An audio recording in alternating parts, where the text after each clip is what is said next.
bad as you can, you know, children, but it's alright. That is, I think it's not too bad. Let me take you down, 'cause I'm going to strawberry fields. Nothing is real, and nothing to get hung about. Strawberry fields forever. What did you think? I don't like their hair. They just look different than they used to. That is great. What would you think if I sang out a tune?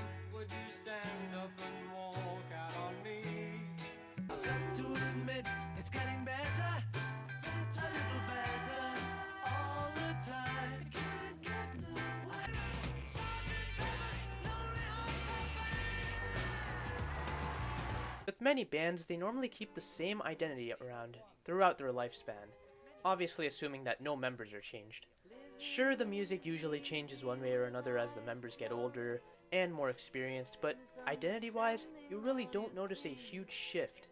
But with the Beatles, that definitely is not the case. After the amount of success and innovation on their previous album, Revolver, it was clear that playing live was no longer going to be necessary for their careers. It was really all about what they could do in the studio now. Now, many Beatles fans were not prepared though for the change that was about to come. I don't like their hair.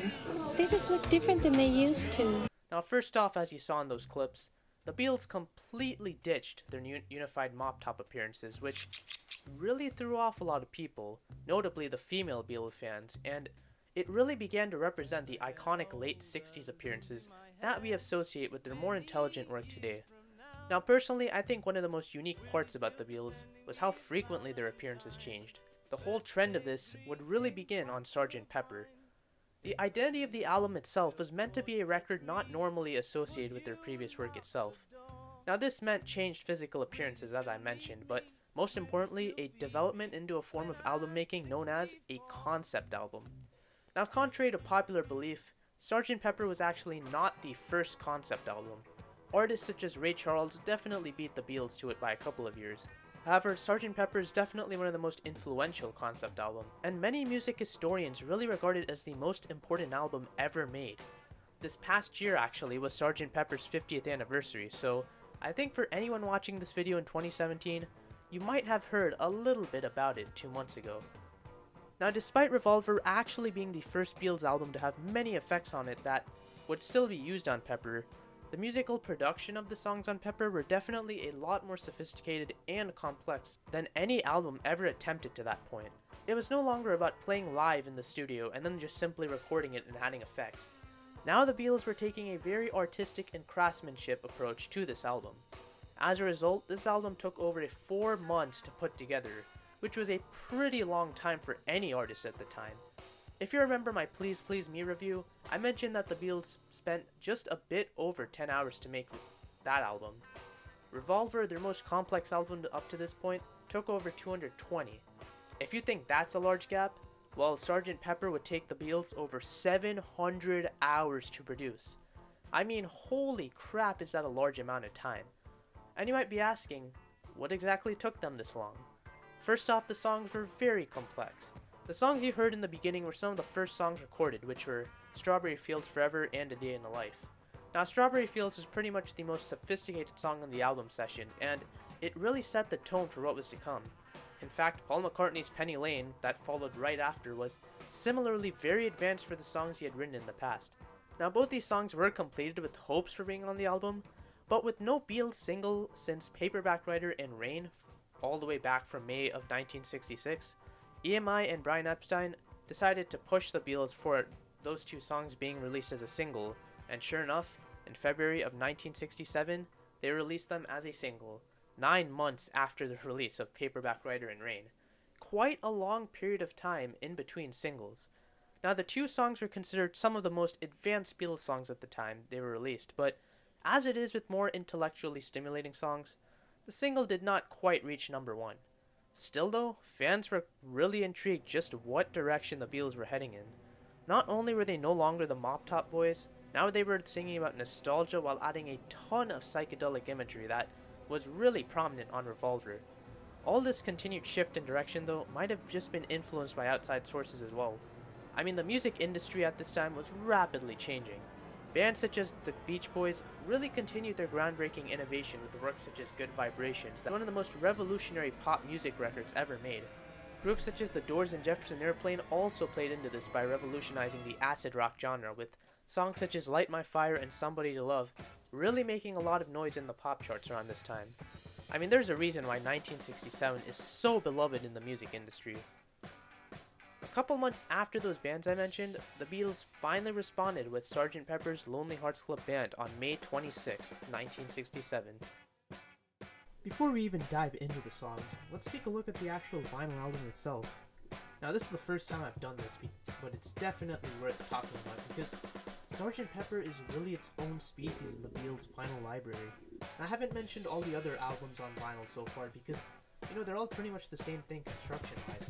Only Beatles for Sale had a gatefold, while all the other albums were just a regular design with a cover, a back, and the actual record itself. But Sgt. Pepper is where the album designs really started getting better all the time. For starters, we have potentially the greatest album cover of all time, right up there with the Revolver, and really one of my favorite pictures of the band in the gatefold. The biggest revolution, though, is that it actually has the lyrics on the back of the album, which at the time wasn't a common occurrence. Not even the old Beatles albums had lyrics printed on the back of them, so if you want to know what they're saying in the songs, you finally have assurance on the back of the album. Inside the album, we have our vinyl, of course, and some additional stuff. Now, I got the remastered edition of the vinyl, so this is only exclusive to this version, but I have this mini booklet about the greatness of Pepper, as told by Paul McCartney.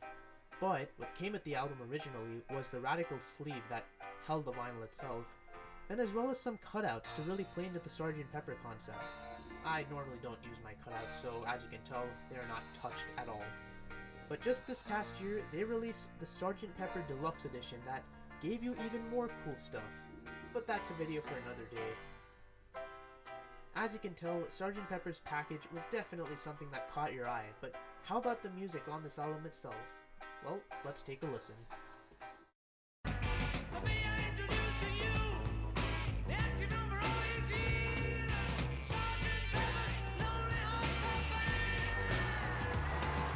Starting off is the title track.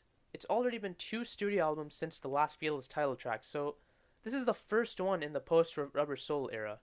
It's similar to Revolver's opening track Taxman, where in the sense that it's a more rock-oriented song. It's also a psychedelic rock song, albeit in a slightly different way than Taxman. Now, this song has a lot of effects ranging from the crowd noise you hear to the usual trends of psychedelia such as distorted guitars and thickened texture. The crowd noise, though, is quite unique to this song, and that's because, as I mentioned, this is a concept album to an extent, and the concept being that the Beatles are actually members of this Sgt. Pepper's Lonely Hearts Club Band.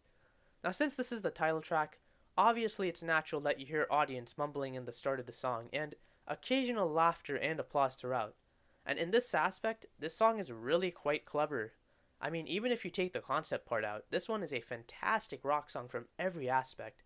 I mean, Paul McCartney's powerful rock voice returns from Day Tripper and just shines in this song, while the amazing guitar work complements it with a pretty heavy emphasis on the hard rock style. It was 20 years ago today when Sgt. Pepper taught the band to play. They've been going in and out of style, but they're guaranteed to raise a smile.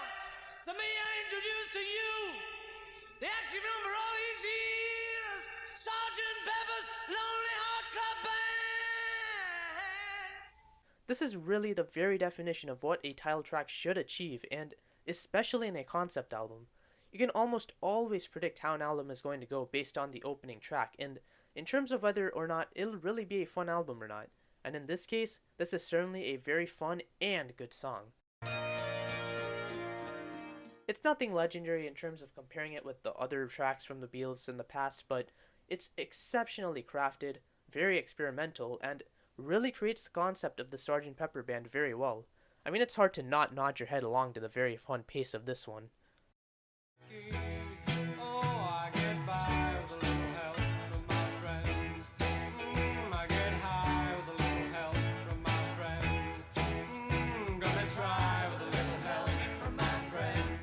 title track leads right into our next track with a little help from my friends. In fact, it does so very much like an actual show would, by introducing the singer of the next song before fading into this one.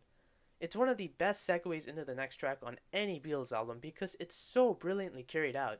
In terms of the track though, this is Ringo Starr's vocal, and it's only the second track of the album. As a result, this song showcases his talents much earlier than expected, and it might be why this is one of his most popular songs on lead vocals. And speaking of his lead vocals, they're actually really exceptional here. In fact, this might be his greatest singing performance on any Beatles song yet, because really of his tone in this song. When he's singing the lines, it's impossible not to believe that Ringo actually means what he's singing. What would you think if I sang out a tune? Would you stand up and walk out on me? Lend me your ears and I'll sing you a song, and I'll try not to sing out of key. The words are one of the many true Lennon-McCartney collaborations on this album, and while it was mostly McCartney's ideas, some lines are from John Lennon directly, such as the "Turn Off the Light" line. I mean, this song is honestly one of the most uplifting Beatles songs I've ever heard, and is really a prime example of the kind of music that would represent them at this point in their career. This also happens to be one of the most famous Beatles songs due to a massive amount of covers, including the very famous Joe Cocker cover that was used as the theme song for the hit show, The Wonder Years. The Beatles' influence just keeps on going. Without hesitation, this song is certainly good. Ringo's vocals are really uplifting, as well as the overall tone to this one. The lyrics are really full of some amazing lines, and the instrumentation is certainly up to par with the previous track in terms of really creating a unique soundscape. It's obvious that this is the best song with Ringo Starr at lead vocal that I've looked at so far. Lucy in the sky with diamonds. Lucy in the sky with diamonds. Oh man, next up is Lucy in the Sky with Diamonds, one of John Lennon's most popular compositions. Let's talk about the controversy first. You know, the one where the song is abbreviated as LSD. Oh, clever. In almost every major interview John Lennon did in his lifetime following 1967, he would consistently deny any connection between LSD and this song. Now, I do believe John when he says that, but I can't completely say I agree it has nothing to do with LSD. It's clear that some of the imagery and lines in the song do have some sort of connection to what you'd see during an acid trip. With all that said though, this song is really something special. It's in the She Said, and Tomorrow Never Knows category of psychedelia, where you really hear the impact of drugs within the song. The biggest thing with this song is the sound alone. Similar to I'm Only Sleeping, they used very speeding once again on John Lennon's vocal track, and as a result, he sounds quite high-pitched if you catch my drift. It's incredibly fitting though, because his voice has a sense of innocence to it, which perfectly fits alongside the cellophane flowers, newspaper taxis, and looking glass ties within the lyrics. The real star of the song though is that amazing Lowry organ played by McCartney. I mean, really does a single instrument set a bar for a song, but that organ alone just defines this one.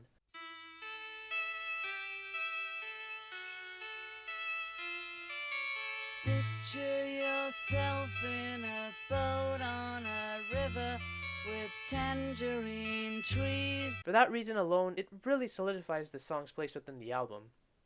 I also can't forget to mention all the other parts within the song, such as George Harrison's Tempura to the heavily distorted guitar work during the chorus. I mean, you can just see how this one is really one of the defining works of psychedelic rock. Now, another standout is Paul McCartney's bass line. It's supposedly one of the most complex bass parts he's ever done, and if you listen closely, you can definitely hear the dissonance-like melody that McCartney puts onto it. As you can tell, the musicianship to the song is quite possibly one of the greatest out of any Beatles song from all the various bits that I've mentioned, really playing their part into the creation of this atmosphere.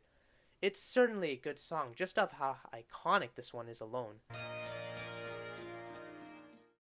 Now, when most people pick their favorites from this album, a lot of them jump to this song in particular, and to be honest, it's a fine example of what this album really represents. Now, I'll get to this later, but notice how this song doesn't really follow suit with the concept of the previous two tracks. That's actually going to be a theme alert as we go on, but forgetting that, this is really one of the all-time great Beatles songs. I've got to admit, it's getting better, a little better, all the time. Next is Getting Better, which is the second Lennon-McCartney collaboration of many on this album, following suit from With a Little Help from My Friends. Similar to how you can notice very easily what Lennon and McCartney each contributed to We Can Work It Out, you can definitely tell what Lennon's words were and what Paul's words were in this case as well. In fact, the best part of this song, hands down, are the lyrics because of how well both Lennon and McCartney fused their writing styles together.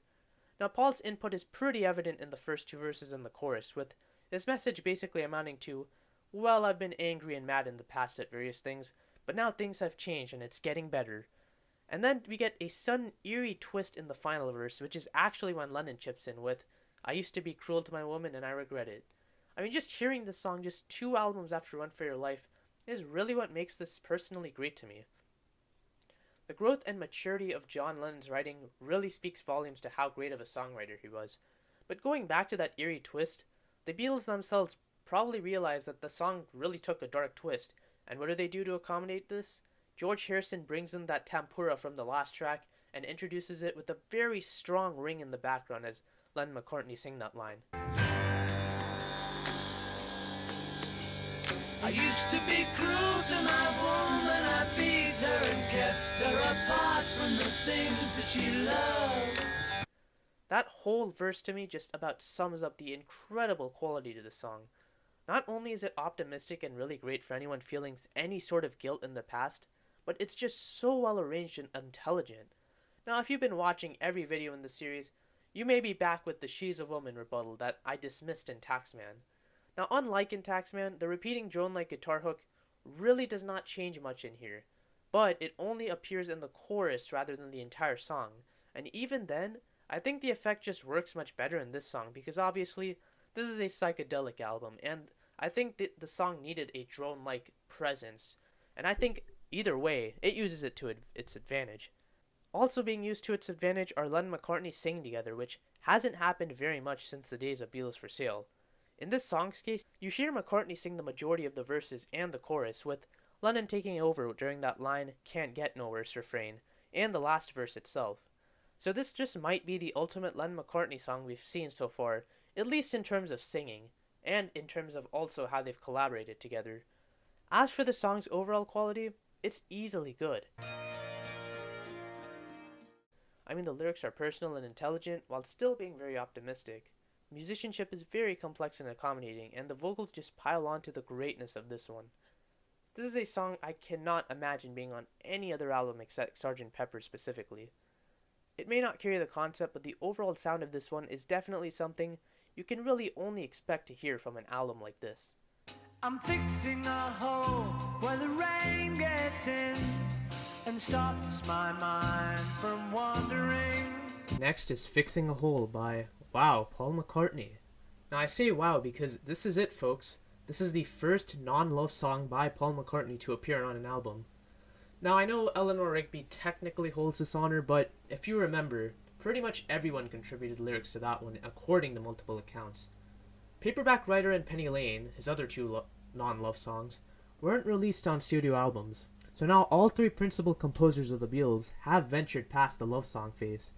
But in all seriousness though, the lyrics to this song are very strong, which has really been a theme alert so far. The ultimate hippie anthem lines can pretty much be found here about following your own path and not worrying about what others think, which is again quite deep for a Paul McCartney song. And speaking of Paul McCartney though, his vocal performance here once again really shines through as he really carries the song's excellent melody through his voice. Helping him out is that harpsichord, which pops in and out throughout the verses and pretty much starts the song itself. But what really does it for me is that guitar work.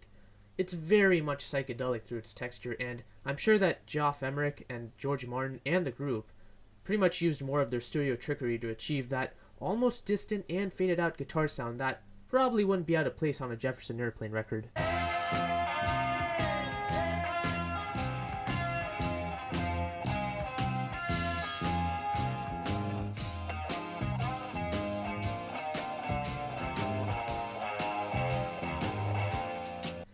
This song is absolutely good. It really builds into the defining mold of the Sgt. Pepper theme. Considering that we've gone songs about friendship, optimism, and fantasy so far, A song about finding one's way through society really adds to the lyrical depth of this album.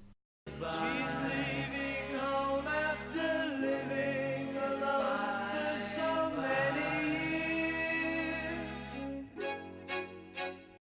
Next up, we have She's Leaving Home, another John Lennon and Paul McCartney collaboration, making it 3 so far.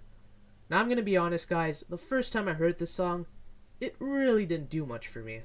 It definitely wasn't because of the musicianship, because man, oh man, the complex harp melody on this song is fantastic, and mixed in with the orchestra that perfectly responds to the lyrics when they change to sadness, the music in the song is constantly projecting a feeling of emotion one way or another.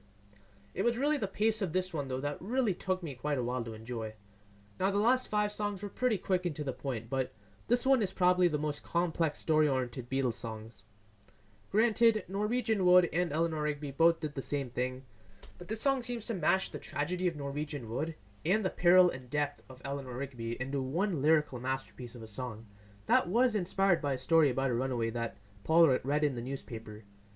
Each verse introduces you to a character within the story, from the main girl in the first verse, the parents in the second verse, and the man from the motor trade in the last verse. What is amazingly clever about this one is the song emphasizes the pain of the parents. And let me tell you, the second verse of this song really stirs up a ton of emotion just from how perfectly the orchestra responds to Paul's excellent delivery of the lines he sings. Our baby's gone. Why would she treat us so thoughtlessly? How could she do this to me? You can just hear the pure pain in his voice as he sings those lines. Really, a song can be strengthened so much by the singer just pouring his emotion into it, and that's exactly what Paul does in this one. The whole second verse, to be honest, is probably the most emotional part of any Beatles song so far, rivaling songs such as I'll Be Back, You've Got to Hide Your Love Away, Yesterday, and For No One. All 4 of the songs being classics, you pretty much know that this one is easily good. I'll admit, it's still probably not on my favorites list, but quality-wise, this song to me is very close to being the best song on this album, from an objective point of view. Beautiful vocals, amazing melody, both by the orchestra and Paul of course, and the masterpiece lyrics. A story I love about this one is that Brian Wilson of the Beach Boys made Paul cry over the beauty of his song God Only Knows.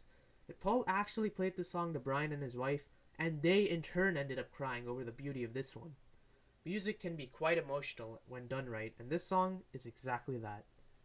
For the benefit of Mr. Kite, there will be a show tonight on trampoline. After the emotion of the last track, we conclude side 1 with a more uplifting and funny composition for the benefit of Mr. Being for the benefit. Oh shoot, sorry John. Being for the benefit of Mr. Kite. This song, folks, is basically the Tomorrow Never Knows of the album, just in terms of how it was produced. It starts off relatively simple, with a nice melody on the harmonium played by George Martin, and some pretty melodic and simple drumming by Ringo Starr. The cymbal crashes seem to be reversed, and I think they were either sped up or slowed down, which really adds to the mystic nature of this one. So the first 2 verses come and go, and it seems like a simple song, but then all of a sudden, boom, here comes the tape loops and organ playing an insane melody, before the glockenspiel and sped up piano finish it off. After another verse, they return to being even more random than the bridge. Also, when I say random, I don't mean unexpected, I mean random as in they literally throw pieces of tape into the air and rearrange them in no particular order. Now, I'm not making that up. That's literally what Geoff Emerick was told to do by George Martin. You can literally hear the random pattern of the loops at the end of the song, and personally, I think the song really needed these tape loops.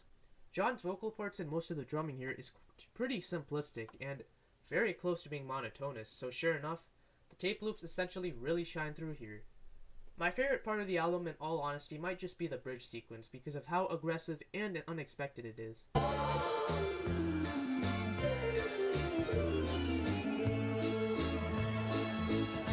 All of this really paints the circus atmosphere, which is exactly what John Lennon was going for. Heck, the lyrics of the song are actually inspired by the poster, and as you can see on the slide, John Lennon was actually photographed standing right by the very poster that inspired him to do the song. In case you can't tell, this song is easily good.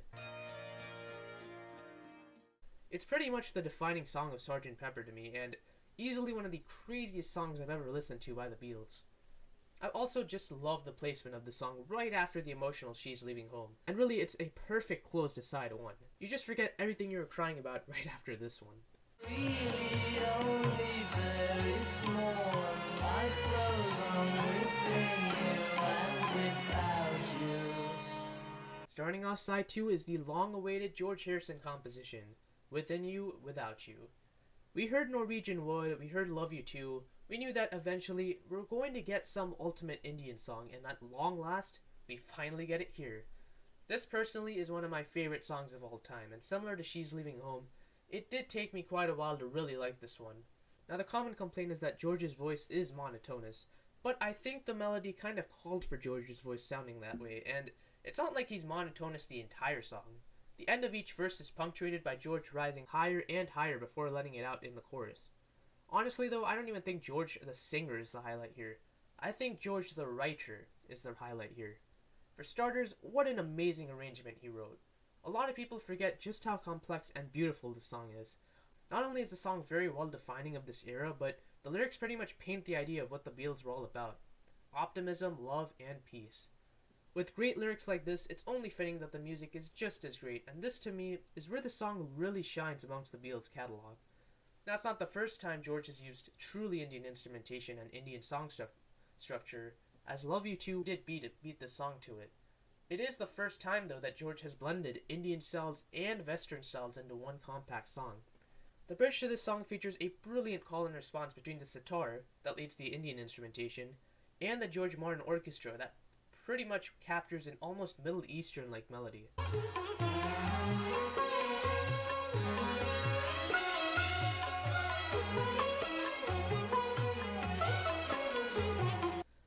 I love the ending of the bridge the most, when the swarmandal, an Indian harp, punctuates the bridge and the tabla, the Indian drum, brings the song back to the verses. When it ends, we get laughter that segues into the next track, and apparently, that's just like an emotional juxtaposition after all the heavy lyrics we just heard. I just can't deny my love for the song. It's easily a good song. It does so many ambitious things beautifully, and I think this is the defining song of George Harrison's career. No song to me has fused two radically different styles of music together so easily than this one. I know this might not be on your favorites list, and the length of the song, being the longest Beatles song ever up to this point at around 5 minutes, might be hard to grasp, but I think we can all agree that this song really deserves massive respect for what it accomplished. Would you lock the door? Will you still need me? Will you still feed me when I'm 64? Next we have When I'm 64, a song by Paul McCartney. One thing that amazes me is that this is one of the first songs Paul McCartney ever wrote. It's amazing that he was thinking about being that old when he was only a teenager. Now obviously this song is a massive step down from pretty much the entire album up to this point. It has a nice melody and a rather simple progression, but there's not much complexity to this one that the past 8 songs have demonstrated. To be honest, I think that's actually a must. It's like how in Revolver, after side 1 drastically shifted the Beatles' music, side 2 brought in Good Day Sunshine to relax the mood. Similarly, the song works to the very same effect. It may be a love song that's been done by Paul already in songs like Things We Said Today, but the charm to this one certainly can't be denied. The harmonies in the first bridge are definitely one of my favorite harmonies on the album because of how it shifts the mood of the song from being a bit overly happy to a little panicked. The lyrics do also flow quite nicely, and when it all comes down to it, this is quite a unique song. I mentioned the clarinets, but Paul's voice is actually sped up to make him sound younger, so sentiment-wise, this song still brings a lot to Sgt. Pepper. Is it as memorable and good as the songs before this one? Probably not, but I'd still definitely consider this a good and enjoyable song. Certainly a song that makes Sgt. Pepper a bit more playful and reminds you that the Beatles are still all about having fun. Lovely Rita, meet a maid, nothing can come between us. When it gets dark, I tow your heart away. Following suit is another Paul McCartney tune, Lovely Rita. Now this one is definitely the most pop-oriented track on the album, with a rather pounding drum beat, strong melody, and simple lyrics. That being said, this one is absolutely fantastic in many ways. For starters, the harmonies on this song are really heavenly, and I think Paul and John's harmonies in general on this album have been really as great as they've ever been. I also really love those kazoo and comb effects that occasionally pop in and out of the track. I mean, honestly, this is another fun and engaging track that does really engage the fans that were more into the pre-Revolver style. You also have to respect Paul McCartney for writing a happy song out of getting a parking ticket from a meter maid who he assumed was named Rita. Apparently happy enough to where he's now in love with her. Anyways, the really shining aspect of this song to me is really the melody. It's got a ton of memorable vocal delivery by Paul McCartney, and in pretty much any part of the song can get stuck in your head, from the harmonies to the chorus to even some of the verses. Now, similar to When I'm 64, it's not as complex as the first 8 songs on this album, but it's still an incredibly fun and enjoyable song to listen to. Certainly good. I've got nothing to say, but it's okay. Here's the first John Lennon track of side 2, Good Morning, Good Morning. Now, the last couple of songs dip down on the complex production, but this song really brings it right back, which you definitely expect from a John Lennon song. Now, the well-defining part of this song is the time signature. It's quite possibly one of the strangest ones I've ever seen. Every line of this song actually has a different number of beats to it, which does kind of throw you off at first until you realize how nicely it still manages to flow together. Now, that being said, Ringo Starr really puts forth probably one of his best efforts on the album. The drumming is so intense that I'd actually call the song the first hard rock Beatles song. If you're not convinced by the drumming, maybe this amazing guitar solo by Paul McCartney will convince you.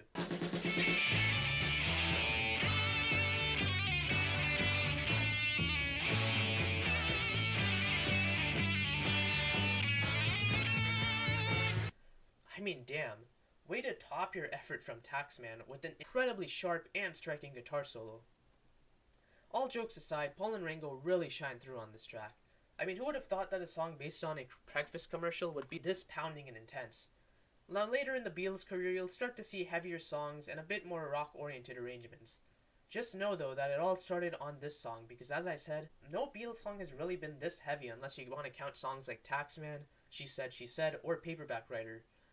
For me, those 3 songs probably have to take a backseat to this one. Anyways, this song is definitely a great song. Pounding and complex drumming, amazing guitar solos, and I can't forget about those animal sound effects that segue this track into the next one. Now, the Beach Boys song Caroline No had a similar ending, and that probably inspired this one, but the effect is the same, which is being an amazing ending to an amazing song.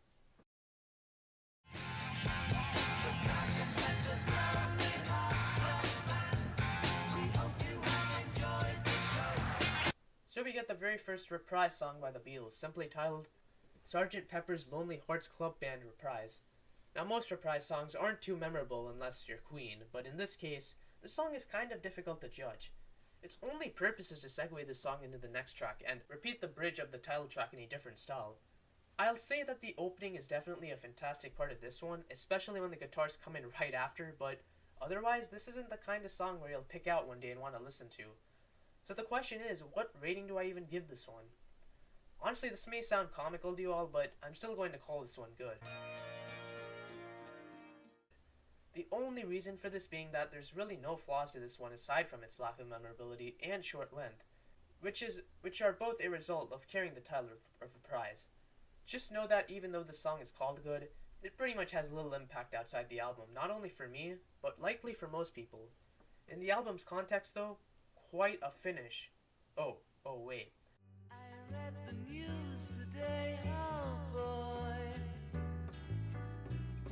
about a lucky man who made the grade. I don't think this song needs an introduction. A Day in the Life, folks. I mean, what an ending to an album. I'll be honest, this song really leaves me speechless 99% of the time because of how majestic, legendary, and special it is. This song personally combines every single good Beatles song I've talked about so far and mashes it into one. Let's start from the top though. The first thing I want to mention is how brilliant the segue is from the last track, being so chaotic and intense, to really the calm guitar chords of this one. After that, and the introduction on the piano, we get quite possibly the greatest vocal performance I've ever heard in a Beatles song. I mean, holy crap, John Lennon's voice in this song is really one of a kind special. It's a kind of performance you only hear once in a while, and when you do, you just instantly fall in love with it. On the spot, I'd actually put this over Twist and Shout as the best John Lennon vocal performance. Twist and Shout was definitely more challenging and intense for John, since he had to sing it with a cold, but I think he really conveys the emotion and mood of this song as brilliantly as he could. Listen to the dream sequence of this song and tell me that the voice you hear in that isn't all-time great.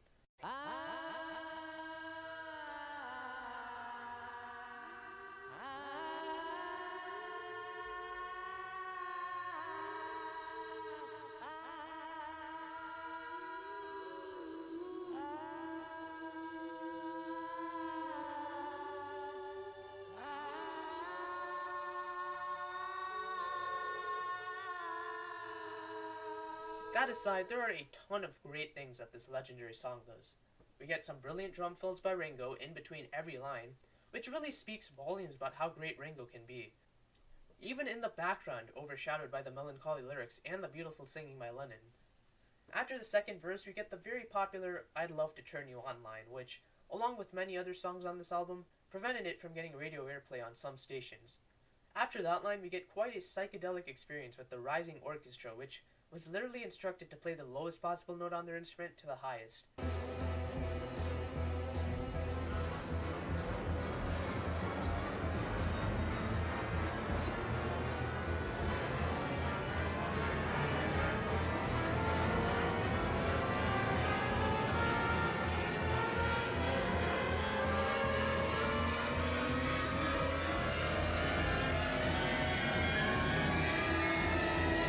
What we don't hear is the same note of the piano being played under all that, and after the orchestra ends, that note leads right into Paul McCartney's section. Now, we've had section changes before in songs like She Said, and heck, even Lucy in the Sky with Diamonds on this album, but this transition is so perfect and doesn't in any way feel off. Paul McCartney then takes us through what appears to be a section about his mornings as a kid, before we then get to the greatest part of the album, which is the dream sequence I mentioned earlier. Seriously, that section just brings goosebumps every time I listen to it. After one last verse by Lennon and another orchestra crescendo, we get the very famous final chord that was originally just everyone humming it. Now what's great about having this album on vinyl is what happens when the chord completely fades away.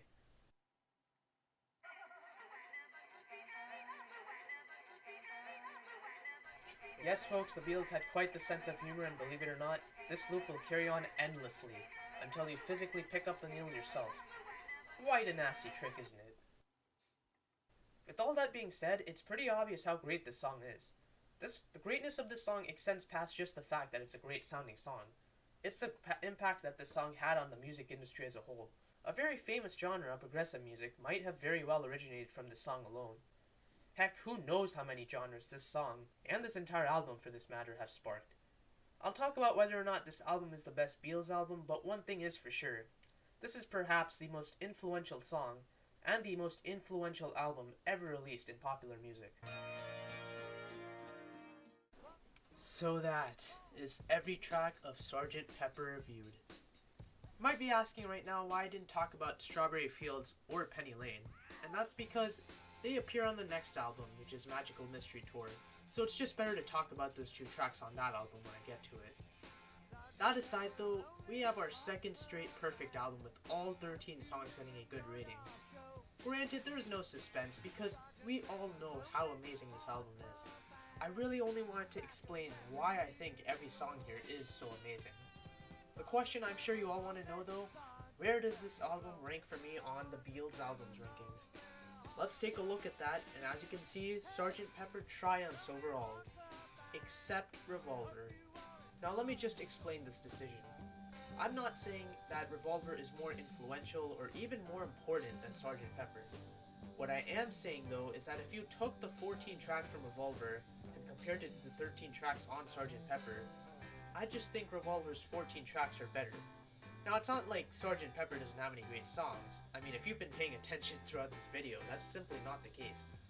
However, Revolver songs to me are just a bit more consistently greater than Sgt. Pepper's.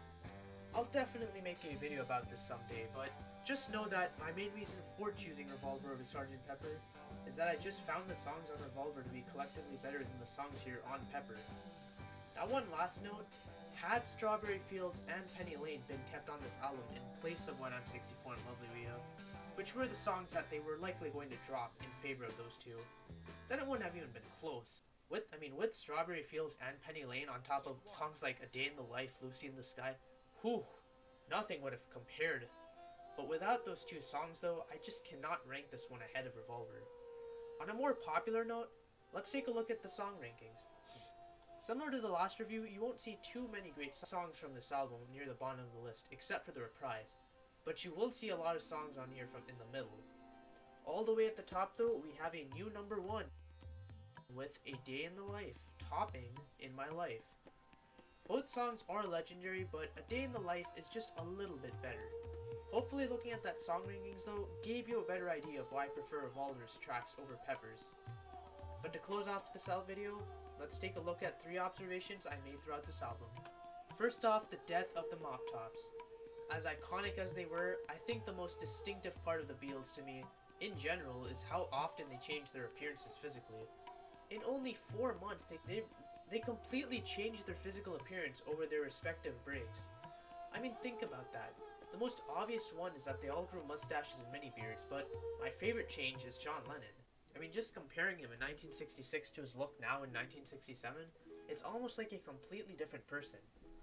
We do know one thing though. No one can deny that the Beatles want to get away from their boy band image. With their changed appearance in Pepper, they will continue to change physically, growing larger beards, longer hair, and really resembling the counterculture era perfectly. Second thing I noticed was the concept album, or lack thereof. We all call this album a concept album, and honestly, I do get conflicted about that. Now, the concept of Beatles being completely different people in a fictitious band didn't really take off anywhere. Now, the first 2 tracks and the last 3 tracks definitely follow this concept, but from Lucy in the Sky with Diamonds to Lovely Rita, they were all really just a collection of normal songs developed as if they were just on any other album. You could make a case, I guess, for songs like Mr. Kite, but even then, that's only 6 songs out of 13 that followed this concept. One of the major concerns the Beatles had when they released this record themselves was that they knew there was no continuity to this concept they were trying to enforce. Now granted, the music kicked so much ass that we all really didn't care, but if you're a fan of bands such as The Who and Pink Floyd, and you hear stuff like, oh, Sgt. Pepper's one of the most iconic concept albums, you would definitely scoff at the idea that this album was really a concept album. Last but not least, the rise of Paul McCartney. This is more of a historical footnote than anything, but we're now past the point of John Lennon leading the band. It's not going to be a Paul McCartney band from a creative standpoint. Now, if you notice, there weren't too many John Lennon tracks that he wrote by himself on this album. That's going to be a trend in the future, and while Paul McCartney fans are probably excited about that, John Lennon, George Harrison, and even Ringo Starr knew that things were about to get sticky. I'll talk more about this as I progress through the next few albums, but when I said that Revolver was the peak of the band creatively as a collective unit, I really meant it. I mean, John, George, and Ringo have all stated in interviews throughout the year stating that this album was mostly Paul's idea and that he was the one who led the unit. For me, it was kind of a bit tiring, or it was a bit boring because, I mean, I had a few moments in there that I enjoyed, but generally I didn't really like that album much. It's a fine album. It's a fine album, but I did learn to play chess on it. It's called the first concept album. It doesn't go anywhere. Mr. Kite, all my contributions have absolutely nothing to do with this idea of Sgt. Pepper and his band. In fact, the only person who really talks about this album to much of a greater extent is Paul McCartney himself. Now, I'm not saying that any of this is a good or bad thing, but it's just an interesting observation that might just impact the future of the Beatles. With all that said and done though, what more can I really say about Sgt. Pepper? I mean, this album has really influenced every musician today one way or another, either directly or indirectly, and like I said, its influence just cannot be overstated. Seeing this album turn 50 this past year was quite an experience, and anybody who's a fan of music definitely should respect the craftsmanship and legacy of an album like this. There might never be an album like this again, in fact. Certainly not from an influential standpoint, so in that case, this is why Sgt. Pepper truly is worshipped to such an extent today. Is it overrated at times? Sure. But does that mean that we shouldn't give props to it for what this album achieved? Certainly not. I mean, without this album, who knows just what might have happened in popular music today. For Brian Epstein, the Beatles manager, the dream was now complete. The Beatles now reached the creative mountaintop. Now where to next? Only a magical tour can answer that, right? Well, join me next time when I take a look at the film and the album, Magical Mystery Tour.